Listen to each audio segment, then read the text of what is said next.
Hello అండి. ఈరోజు evening చాలా బ్యూటిఫుల్గా ఉండే సన్సెట్ అంతా ఆరెంజ్ కలర్ స్కై తోటి చాలా బ్యూటిఫుల్గా అనిపించింది. సన్ రైజ్ ఎంత బాగుంటుందో సన్సెట్ కూడా అంత ప్లెజెంట్గా పీస్ఫుల్గా అనిపిస్తుంది. ఇది మన టెర్రస్ గార్డెన్ అనమాట.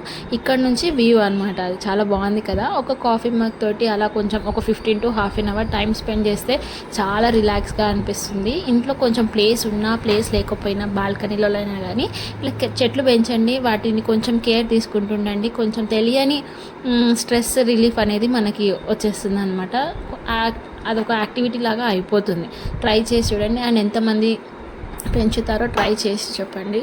అండ్ ఇది మన పైన టెర్రస్ గార్డెన్లో ఉన్న చామగడ్డ పెట్టిన ఆకు అనమాట. సో లీవ్స్ అన్నీ పెద్దగా అయిపోయినాయి అనేసి కట్ చేసాము. అండ్ దాన్ని కర్రీస్కి లైక్ పప్పుకి యూజ్ చేసినండి. చాలా టేస్టీగా కూడా ఉంది. వీటిని టెస్టింగ్ కోసం అని చిన్న దాంట్లో పెట్టిన. సో ఇది పెద్దగా మంచిగా అవుతుంది కదా. ఇది మన ఫామ్లోకి పంపించేస్తాను. ఆ వీడియో కూడా పెడతాను. మీరు ఛానల్ని సబ్స్క్రైబ్ చేసుకోండి. నచ్చితే లైక్